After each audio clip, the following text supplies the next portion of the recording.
Shalom Bapak Ibu Saudara yang sama dikasihi oleh Tuhan Yesus Kristus. Bertemu lagi dalam acara Morning Call GPIB bersama saya Pendeta Ergon Pranata Peters, Pendeta Jemaat di GPIB Bethlehem Sungai Ambawang Bajem Roti Hidup Tapa. Sebelum kita mendengarkan firman Tuhan, mari kita satukan hati dan pikiran kita untuk dikuasai Roh Kudus. Mari berdoa. Kami sungguh bersyukur Tuhan Yesus yang baik bahwa pada pagi hari ini Engkau bangunkan kami semua dengan keadaan yang baik, dan kami siap untuk mengawali hari kami di pagi ini dengan membaca serta merenungkan dan mendengarkan firman-Mu, yang kami percaya firman-Mu itu akan membawa kekuatan dan semangat bagi kami untuk menjalani hari kami. Alkitab kami sudah siap ya Tuhan, kami siap untuk mendengar dan juga merenungkan firman-Mu. Dalam nama Tuhan Yesus kami berdoa. Amin. Saudara-saudara, saya akan bacakan firman Tuhan dari Injil Matius pasal ke-9 ayat 18 sampai 22. Beginilah firman Tuhan. Sementara Yesus berbicara demikian kepada mereka, datanglah seorang kepala rumah ibadat lalu menyembah Dia dan berkata, "Anakku perempuan baru saja meninggal, tetapi datanglah dan letakkanlah tanganmu atasnya, maka ia akan hidup." Lalu Yesus pun bangunlah dan mengikuti orang itu bersama-sama dengan murid-muridnya. Pada waktu itu seorang perempuan yang sudah 12 tahun lamanya menderita pendarahan, maju mendekati Yesus dari belakang dan menjamah jubah-jubahnya. Karena katanya dalam hatinya, "Asal ku jamah saja jubahnya, aku akan sembuh." Tetapi Yesus berpaling dan memandang dia serta berkata, "Teguhkanlah hatimu, hai anakku, imanmu telah menyelamatkan engkau." Maka sejak saat itu sembuhlah perempuan itu. Demikianlah firman Tuhan, terpujilah Tuhan kita Yesus Kristus, haleluya. Saudara-saudara yang dikasihi oleh Tuhan Yesus, setiap kita pasti punya namanya prioritas dalam membangun rencana, mencapai tujuan, atau bahkan memikirkan hari ini pun. Kita punya yang namanya prioritas. Ada yang prioritas pagi ini pergi bekerja, ada yang prioritasnya mengantar anak ke sekolah, ada yang memasak di rumah, dan juga ada berbagai macam prioritas. Namanya juga prioritas. Hal pertama yang kita tuju akan selalu juga kita kedepankan. Prioritas lain juga ada dalam hubungan kita dengan orang lain. Kita pasti akan memprioritaskan keluarga atau orang terdekat.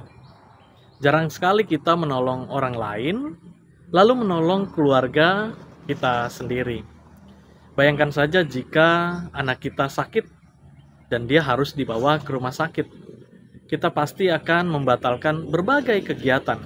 Sepenting apapun kegiatan itu, pasti kita batalkan untuk anak kita. Karena memang prioritas kita adalah supaya anak kita bisa sembuh dari penyakitnya.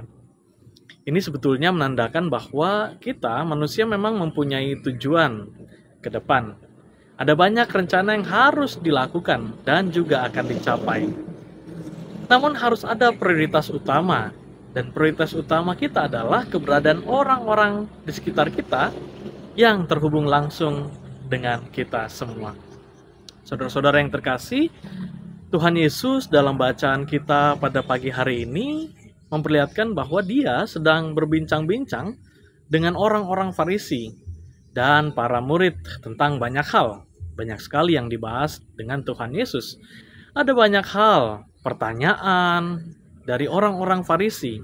Tuhan Yesus mendengarkan dan juga turut menjawab mereka. Namun di tengah-tengah perbincangan tersebut, seorang kepala rumah ibadat datang menemui Yesus, menyembah Tuhan Yesus, dan dia secara langsung memohon agar membangkitkan anaknya yang sudah mati. Tentu saja kita ketahui bahwa ada hubungan antara Tuhan Yesus dengan rumah ibadat. Karena Tuhan Yesus sendiri besar dan diajarkan di tengah-tengah rumah peribadatan orang Yahudi. Yesus pun langsung menyetujui dan bersiap datang ke rumah ibadat tersebut. Ketika akan berangkat, ternyata ada seorang perempuan yang sudah 12 tahun lamanya mengalami pendarahan. Tiba-tiba perempuan itu mendekat dan menjamah jubah Tuhan Yesus Kristus. Kita sama-sama tahu bahwa perempuan yang mengalami pendarahan, atau secara sederhana, perempuan yang mengeluarkan darah dari tubuhnya, dia dikategorikan sebagai perempuan yang najis. Jangankan kepada Tuhan Yesus, kepada orang biasa saja pun dia tidak boleh mendekat. Dia harus menjauh dari semua orang karena kenajisannya.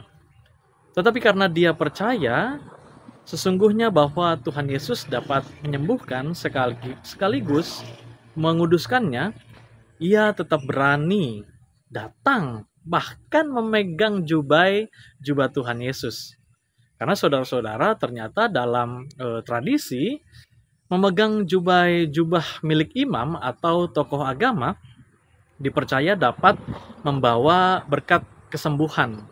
Seperti halnya juga yang dilakukan pada Paulus. Dia memiliki jubah yang diambil jubahnya. Seharusnya Tuhan Yesus punya prioritas, yakni anak kepala rumah ibadat yang harus pertama-tama dia pulihkan. Namun ternyata kita dapat melihat bahwa prioritas Tuhan Yesus adalah bagi perempuan yang senantiasa percaya datang kepadanya untuk meminta kuasa dan mukjizat Tuhan Yesus Kristus. Tuhan Yesus yang awalnya mengarahkan hati dan tubuhnya kepada anak kepala rumah ibadat, sekarang sedikit berpaling, seperti yang disebutkan pada ayat yang ke-22. Tetapi Yesus berpaling dan memandang perempuan itu. Hanya dengan perkataan saja, "Teguhkanlah hatimu, hai anakku, imanmu telah menyelamatkan engkau." Hanya dengan perkataan itu saja, maka perempuan itu yang sudah sakit selama 12 tahun lamanya sembuh. Dan Tuhan Yesus melanjutkan perjalanannya. Saudara-saudara, sebenarnya siapa yang Tuhan Yesus prioritaskan? Pertama-tama, dia tidak memprioritaskan dirinya sendiri. Dia datang ke dalam dunia, mati dan bangkit bagi manusia. Sehingga prioritas utamanya adalah umatnya sendiri, bukan dirinya sendiri. Tuhan juga tidak memandang jabatan, harta kekayaan, atau kepemilikan manusia. Seperti halnya anak kepala rumah ibadat. Yang Tuhan Yesus prioritaskan adalah orang-orang yang senantiasa mencari dan meyakininya. Tuhan Yesus memang datang ke dalam dunia untuk semua orang tanpa terkecuali. Namun saudara-saudara, apakah semua manusia sudah memprioritaskan dia? Atau kita hanya memprioritaskan diri kita, masa depan kita, kepunyaan kita, milik kita sendiri? Lalu bagaimana dengan Allah? Saudara-saudara, bacaan pagi ini mengingatkan kita semua untuk senantiasa menjadi seperti perempuan yang hatinya teguh. Apapun resiko yang ia miliki, prioritas utamanya adalah bertemu dan bahkan hanya memegang jubah Tuhan Yesus Kristus. Prioritas Tuhan sebaliknya adalah menyelamatkan umat yang percaya kepadanya, sehingga antara perempuan itu dan Yesus Kristus terkoneksi. Saudaraku, Allah telah memprioritaskan hidupnya, bahkan matinya juga, bagi kita semua umat yang dikasihinya. Sekarang pertanyaannya adalah, apakah kita sudah memprioritaskan dia, sehingga akhirnya kita terkoneksi dengan Tuhan secara pribadi?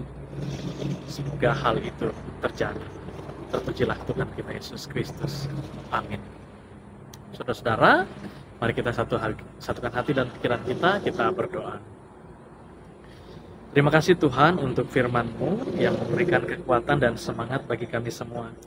Sehingga biarkanlah firman-Mu ini meneguhkan hati kami untuk senantiasa memprioritaskan Allah dalam hidup kami. Selayaknya Allah juga memprioritaskan kami dalam kerajaan sorga-Mu dan dalam dunia ini. Sehingga kami boleh terkoneksi dengan-Mu ya Allah. Dan biarkanlah kami boleh menjalani hari ini dengan kuasa dari Tuhan, dengan hikmat dari Tuhan, dan biarkanlah kehidupan kami juga senantiasa menjadi jalan bagi Tuhan untuk memberkati orang-orang di sekitar kami. Inilah doa dan pohon kami ya Tuhan, ampunkan segala salah dan dosa kami. Dalam nama Tuhan Yesus kami telah berdoa. Amin. Terima kasih Bapak Ibu Saudara sekalian. Selamat menjalani aktivitas hari ini. Tuhan Yesus memberkati. Shalom.